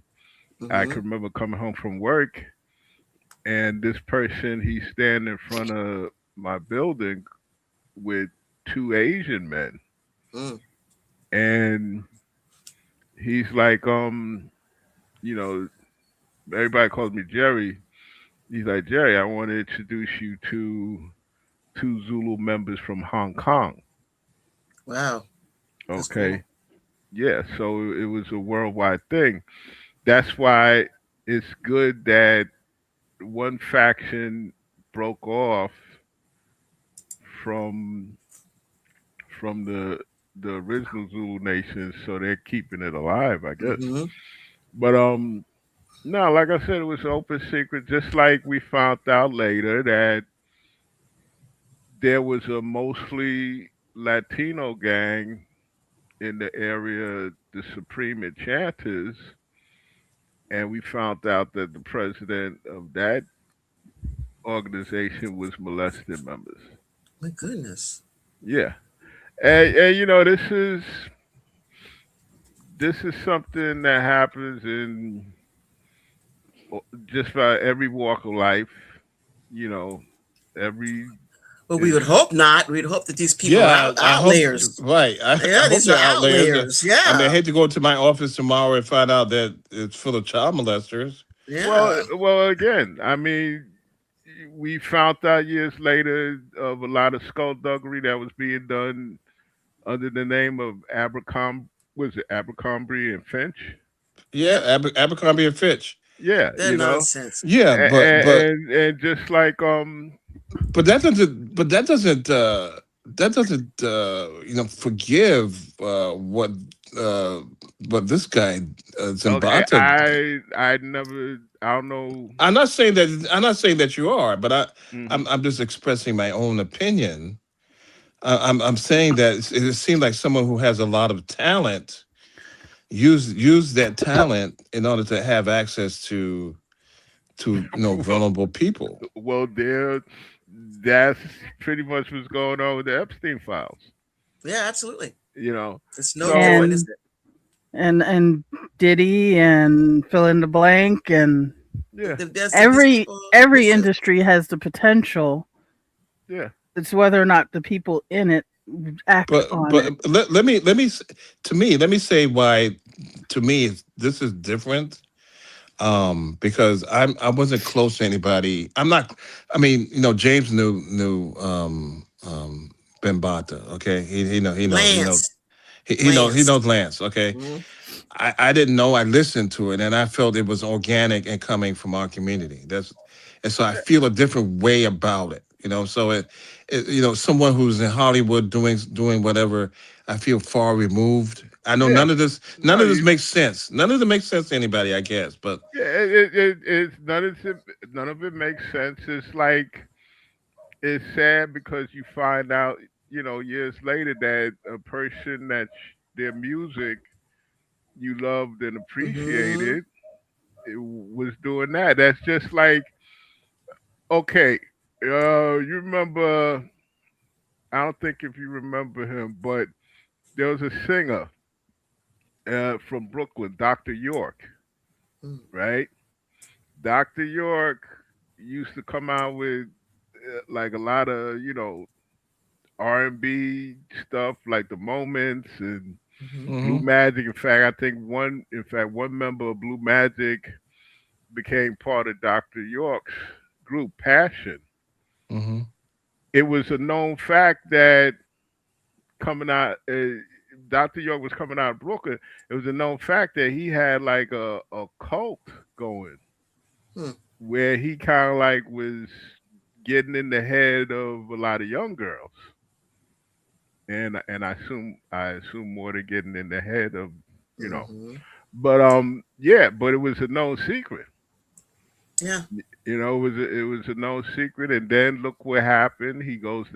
Dr. York goes down to Florida, and it was like a whole mess of stuff that was going on with him. He was having uh children by multiple women, and Hmm. some of them underage. But at the time, we don't see this. Mhm. You Yeah, know, you just we listen to the music. yeah, yeah, we're well, just yeah. If you connect to an artist, I know it doesn't sound like it should be a right thing or anything. Like if you connect to the artist. Let's say I like John Coltrane. Okay, Mhm. right. God forbid, I'm not trying to disparage John Coltrane's name. I'm just trying to use it as an example, just saying it. Mhm. Yeah. So I connect with John Coltrane and his music at a very visceral level. And then I Mhm. find out that he was doing terrible acts. It's hard. No, it's hard. It's just that it's it's different degrees. Mhm. Some of it you may accept, some of it you may not. Like, with culture, we all know that he had to kick a Do heroin not tell me addict. anything bad about Coltrane, Oh, just please. his drug had abuse, the drug Oh, abuse. okay, okay, okay. Right. I'm gonna get the fuck out Oh, of here. I don't no, need no more bad news. it's just like I found out years later, um, with Maurice White, that he was he, when they did concerts, you thought that everybody was getting paid the same. But we found out years later that he was just giving Philip Bailey a flat $2,000 fee. My God, what a jerk. Yeah, Why you would you know. do that? Why would our heroes do this? And then we found out things got so bad that Verdine White Mhm. took His own Maurice to brother. court, his Yeah, own his own brother. brother. Yeah, Why would our heroes do this? I know people have feet of clay, yeah. Mhm. but it's like, you got feet, legs, ass of clay. You know, Everything. you have Everything. clay. You have clay, man, clay Yeah. person. Well, You know, getting back to the beginning of the show with Mhm. with George Clinton. Okay, case in point, me. Earth and Fire, Palmer Fondell, Mhm. 1976, right? I get the Tale of Kids Funkadelic album, and I'm going through. I'm like, wait a minute. Well, where's the original Parliament part of the group? I don't see them on the album credits. You gotta be kidding. Okay, he fired their asses. Wow. Okay, then they tried to come out with their version of Funkadelic, and he took them to court. Okay, meanwhile, the shyster that was head of Westbound Records stiffed everybody. Wow, man! It just keep going, huh? Yeah, and then Merry Christmas, the gift that keeps on giving. George Clinton, I think I told you guys, he had messed up with his taxes so much that I think on One Nation Under a Groove and maybe another album, maybe Knee Deep, the album of Uncle Jam Wants You. Hmm. Every dollar or dime that was made off of those albums went to the Internal Revenue Service. Oh man, that ain't even right. Okay, so this is and listen. One time, the lead singer for Ohio Players, Satch, his wife gets a call in the middle of the night, and she's hello. It's the other members of the Ohio Players. They're like, tell your husband we're gonna get him. Oh my goodness! Okay, because he was messing up the funds of the Ohio Players. Wow. Yeah, so So yeah, our heroes, but you know what? Is there different levels of sin? Molesting children. I say children, but when I was 15, 16 years old, I didn't think I was a child, Hmm. yeah, but I was a child. I it's thought I could handle my own affairs, yeah, but I was a child. And so Which if someone, makes you particularly subject to exploitation. yeah. right, because I think I can handle my own affairs. And next thing Right. I know, I got some guy humping me or something. I, That's not I, good. Listen, No. I give you a personal experience. Okay, back then they used to have the concerts in Central Park, Woolman skating rink, right? Shaped for concerts in the park. So a lot of us would go down there, to see the show. I think this show was Stanley Turrentine, Yeah. Wow. and the opening act was Return to Forever. Mhm. And actually, I fell in love with Return to Forever that day. Forget Stanley. Mm. But what happened was I was walking towards Central Park. I said I'm gonna stop in the deli and get a quart of Miller beer, Miller High Life beer. How So old were you? I was about maybe 15, 16. Somebody will let you get a quart of beer. Yeah, especially if you do the Lou Rawls routine where you Oh deepen your voice. brother. You know, Oh Yeah. you know, brother. you, Nobody thinking about all that. They're just going to buy your beer. Don't Okay. cause no I know, trouble. Okay. I And get out. know, I know. Yeah. Even the person. He's stuck again. Oh no, come back. Every time he tries to tell a story I on it. know. He gets stuck. It's the secret stories that he's telling, Yeah, and he gets secret stuck. stories. Come Oh back. well. Oh He'll be well. back with a secret story. Just remember when he left off. So Well, you can okay. tell Yeah. us. Buying Valentine beer. So Penelope, I know you and not Sonia so much because she's all religious and stuff. But I know that Penelope, What's that supposed to mean? I know, I know that Yeah. you drank at an early age. You drank pink champagne. And regular champagne as well. Just regular Right. champagne. Right. Yeah. So I had my Jamaican white rum, but it was in the safety okay, of the but house. did you go buy Yeah. it? Did you go buy it though? That's why I said it was in the No. safety of the Right. house. No, we never Penelope, did you bought go it. buy yours? No.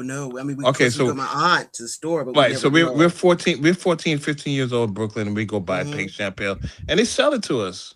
Wow. And it's not like we drink it, and it's not You know like what? it's not like after we finish drinking it, we get the bottles and break it over each other's heads. You know what it is though?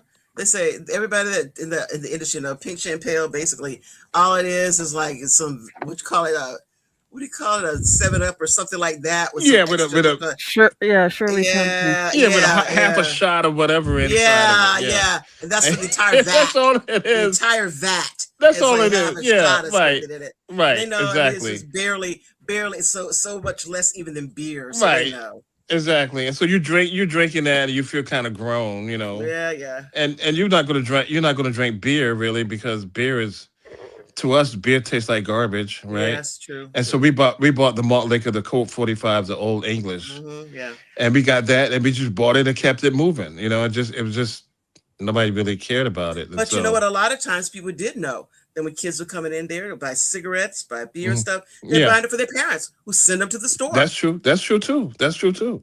That's true. And so Because nobody's I would buy going. cigarettes all the time. Nobody would question me. Oh They don't buy them. yeah. Oh Yeah. yeah. when I was But a I don't think kid. cigarette. I don't think cigarettes. You had to be of a certain age to buy cigarettes back then.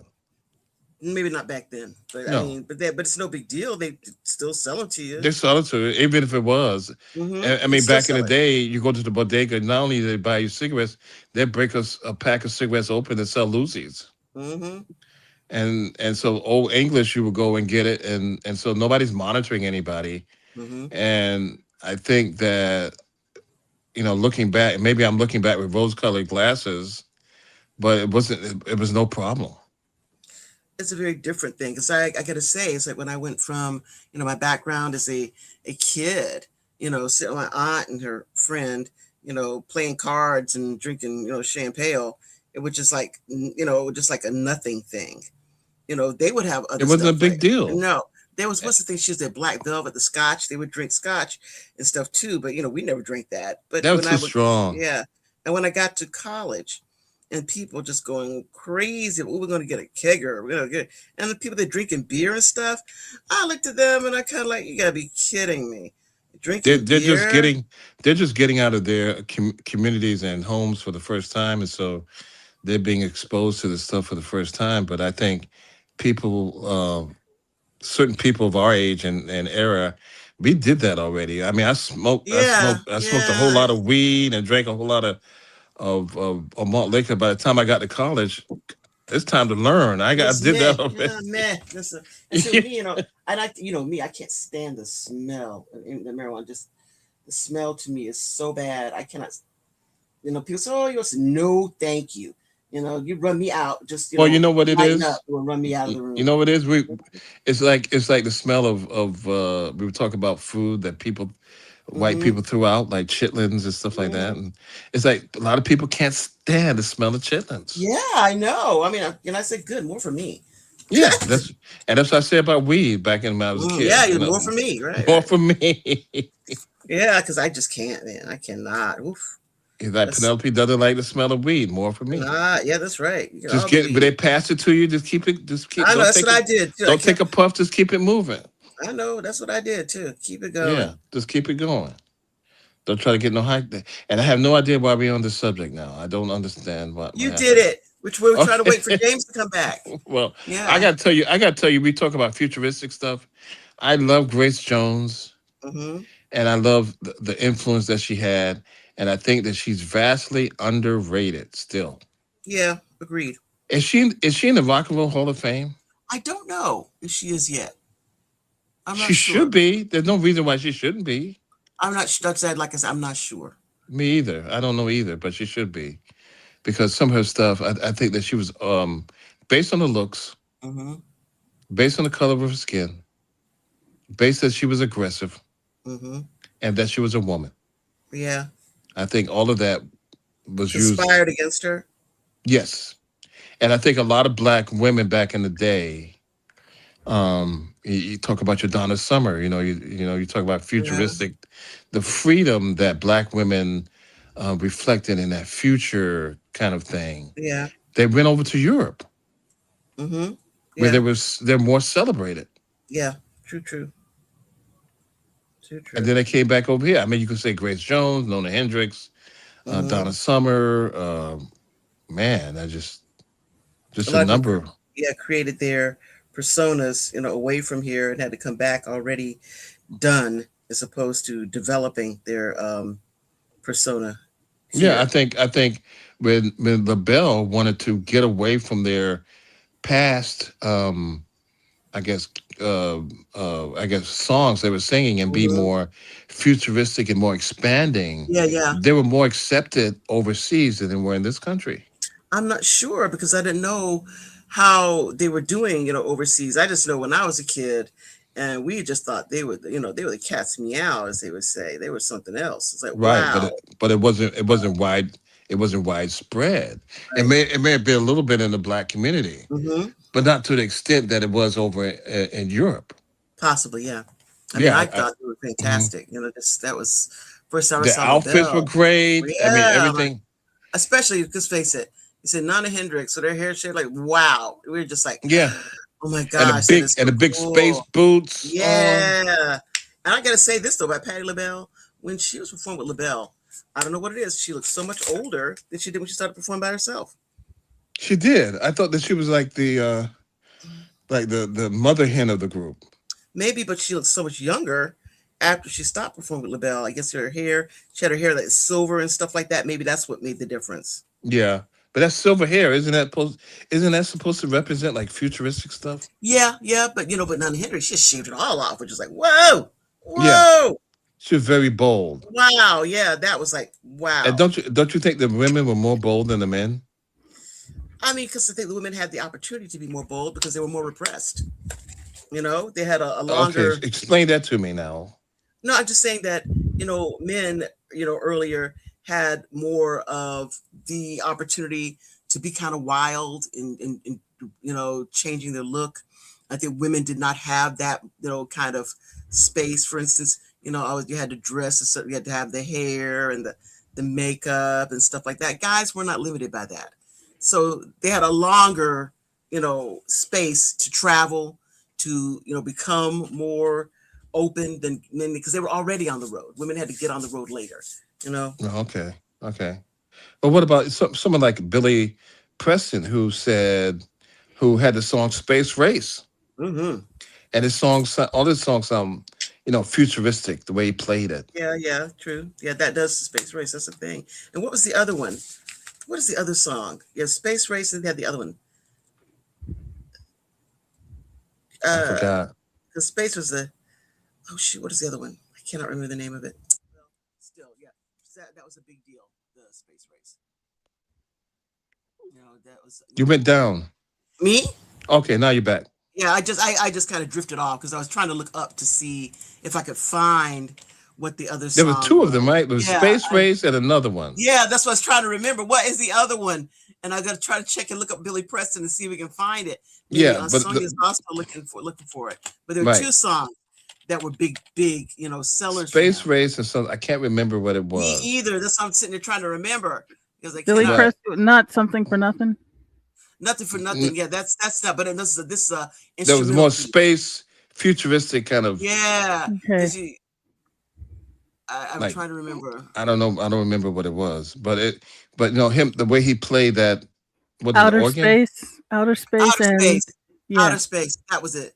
Space and outer space. Yeah, yeah. The way Yeah, he outer played. space. Is that the organ that he played?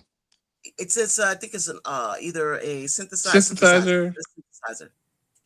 Yeah, the way Yeah, that he played it sounded so futuristic. yeah, yeah.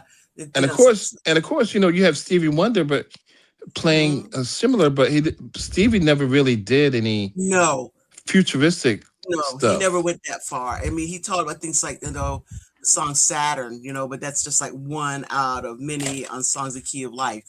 Hmm. It's so yeah. This is just one of many. He didn't like Right. focus really on it. With somebody like the Earth, Wind and Fire, they performed a lot of stuff. That was Well, very. what do you think about Billy Preston and what he did with his space race and outer space stuff? Why do you think he was more futuristic, jumping into that stuff? And I also get the impression that along with him there was Herbie Hancock and Ramsey Lewis. Mm, yeah, and oh gosh, who else was it? What is you know James would probably say like Sun Ra and people like that, but that's more jazz leaning into not exactly funk. Well, right. Yeah, Yeah, Herbie Hancock and Ramsey Lewis came from jazz backgrounds. yeah, yeah, and but I'm trying to think. I remember only that video that he did was so weird to me all the time. What, Herbie Hancock Rocket? video, Rocket, yeah. You didn't like Rocket? No, not really. Did y'all like that? I did. Sonia did. The song was fine, but the video was kind of weird to me. I know the video still gives Kim nightmares. Wow. What video? Yeah, that Rocket video. Disembodied because everything, there's no real whole body. It's all pieces and parts of bodies. Yeah, and I said, what that got to do with the song? I looked at them as they were robot parts. Yeah, me too. Yeah, I it's did. kind of, but I'm like, wow, it's kind of okay. I was just thinking back during that period, like in Space Race and Outer Space. There's this other song that my aunt used to play. She had this record player called Razor Blade, and I was like, man, I had not forgotten that. And so Razor Blade. the song's called Razor Blade. Yeah, By who? By whom? it is. Is it Little Royal and the Swing Masters? Okay, I don't know. Yeah, man. They out of Nashville, Tennessee. It said, but I used to love that. Those were things that were played during that time in our household. So I said, man, I never thought about that song. Do you think you take okay the Nashville, Tennessee people? Do you think that the space thing, that kind of that forward looking thing, do you think is more apt to come from people who are from the southern part of our country? I don't think so. No, I don't think so. you I think because the people from Detroit was more they weren't really. They were more into ballads and stuff like that, right? What do you think about somebody like with the Ohio Players and stuff like that? What do you think of people? I don't think of them as futuristic stuff, though. No, not anything. No, they're like Skin Tight and Yeah, Fire, and that's not yeah, future. yeah. I guess not. But they should dress kind of wild. So I mean, they have a lot of people wild dressing. I guess you say. They did wild dressing. Yeah. Not even Isaac Hayes, who also dressed wild. Yes, that's true. Not really a His things, futuristic. it was not. No, you're right. It was not. So yeah. Not let's get on the spaceship and go someplace else. Yeah. Kind of stuff. That's why I said the Billy Preston stuff. Space, because Space Race. Everybody back then knew what that was. Absolutely. And Outer Space, the other one, Outer Space. Yeah, I remember that. Right. One. I mean, we were the United States was competing against the Soviet Union back then to Who's going go into space to do things. Yeah. Mm-hmm. Yeah. And why is it that we just did the Artemis 2 trip to the far side of the moon and back, that the music that they play is more classical, isn't it? It's always they playing like Mendelssohn or other pieces like that. Public domain. Is it public domain? Is Part that what it is? Don't Yeah. you think that any of the people that we named, like a Grace Jones or Funkadelic or Billy Preston estate or people like that they would gladly lend their music to? Not during the current administration. To NASA? Yeah, not during her administration. No. Oh man, I didn't even think about that. Yeah, I think if it had happened any other administration, probably. You remember when, gosh, was it when John Glenn went back into space? Wow! And they had the Alexander Courage. Yeah, the star. Or did John Williams? They did the. It was John Williams, yes. And it's Alexander. I believe, if I'm not wrong, I believe it's Alexander Courage as well. Possibly, because I know the John Williams when they. It was very goosebumpy. I know, my gosh, she's like, wow, and a lot of people don't have the experiences that we had regarding the space program, so they don't have the reaction that we all had regarding the space program. So it felt like I don't know about you guys, but it felt like 1970 to me. Yeah. That was something. And I got to say, when he's the pilot of the of Artemis 2. What was his position? He's the pilot. Then he spoke, and what he said, I just thought, wow, it was just wow, it just got me. I was verklempt. How looking back at the Earth and knowing that this is just the Earth is an oasis in this huge ocean. Space, and that just like they say, we're out here in this spaceship of the Earth. It's like this spaceship as well, and it was just so touching, Yeah, I mean, it was exciting, and going to a place where no human had ever been before, and then we started watching like these old, not old, I guess, the Twilight Zone episodes. It's like, we don't know what this is. We don't know what they're going to bring back. We don't know what, people have never seen the far side of the moon.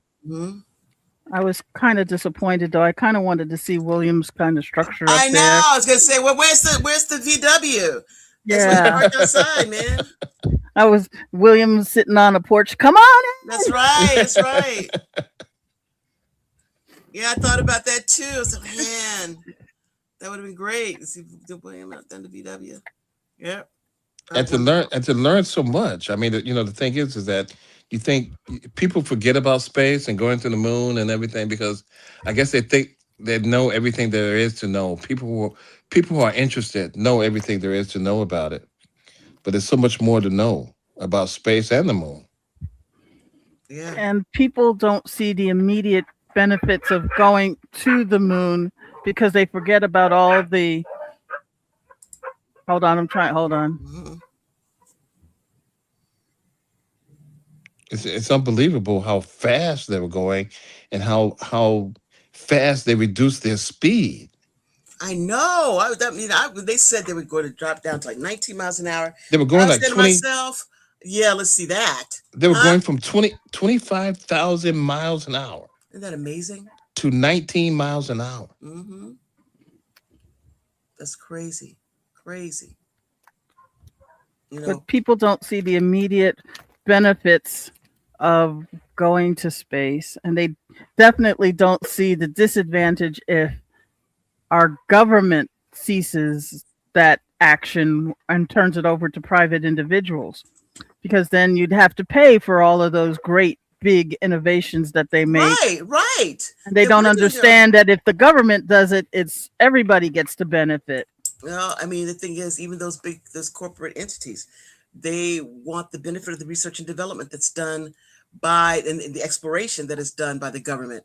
You know, they can tack onto it, add onto it, whatever, but Yeah. they're not building their own, space modules and flying out into outer space. Everywhere they've gone is Yeah, into space. so when they said that the Artemis was it Artemis or it was it Integrity? Artemis 2 is the mission.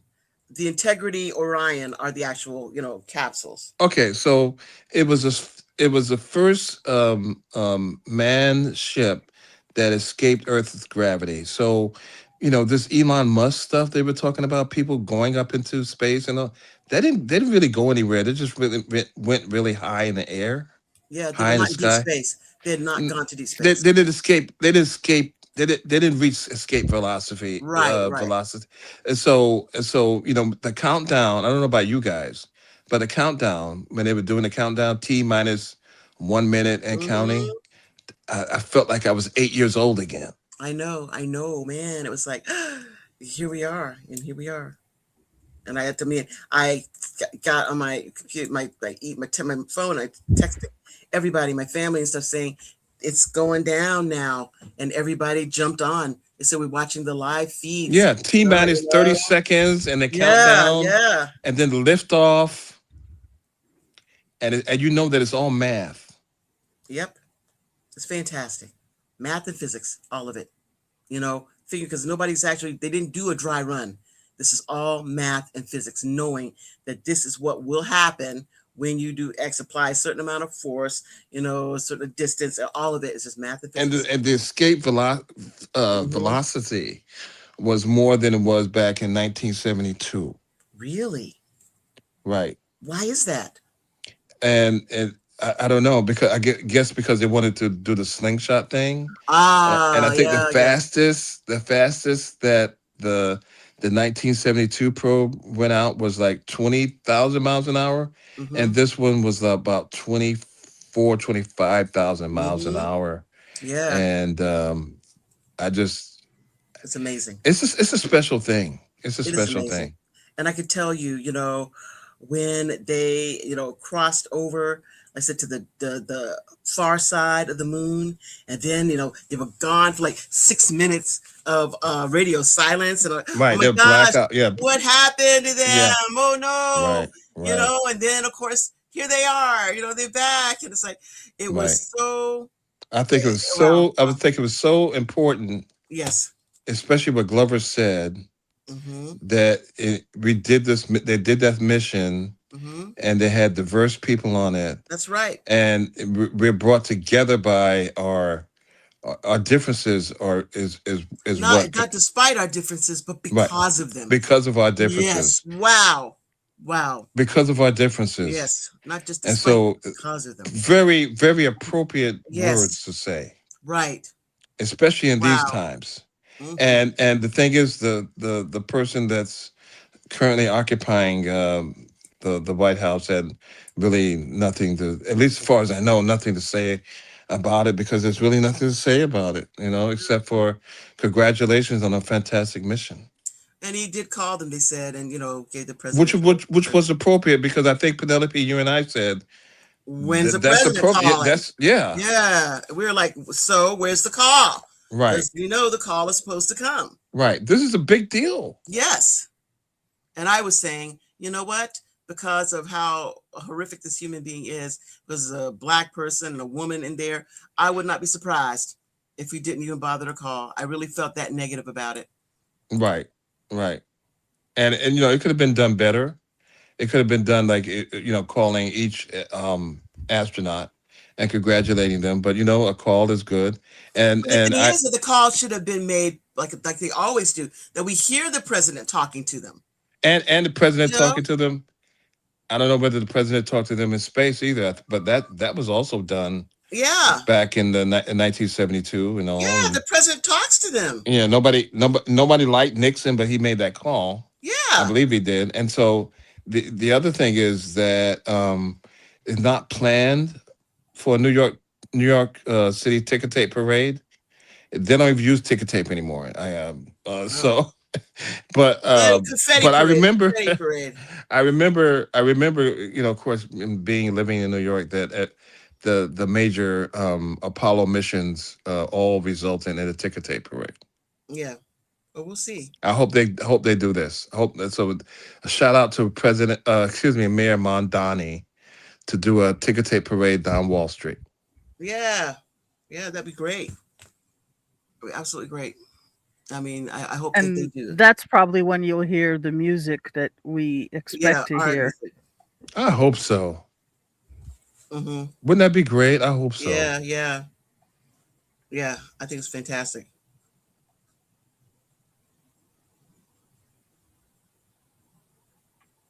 All right. Well, So we now won't hear the rest of James' his No, story. another story. time. Yeah, Yeah. another Yeah. time, another place. He has better internet service. Yeah. Yeah. So I mean, I think that it'll be I really want to hear the rest of the story. So maybe, but Nikki also is having some issues getting on. And so we're trying to what's wrong. Is it her phone or what? What's going on. So I'd like to get those things resolved. Now we're down to like the last 2 minutes, getting out of here. So again, we appreciate everybody showing up, those who listen now, those who are listening, once we get it, into the can. So if you are not subscribed and things like that, then like and subscribe to the show, and also contact us. Let us know what it is that you would like to hear more of, hear less of. Just let us know, and we'll be glad to oblige. So again, thank you, so much. We've got Sonia and Cranston and Otto and James, who was here for a while with some good stuff, and now he's gone. But again, thank you all so much, and we'll see you all back here, same time, same place next week. Bye. Bye.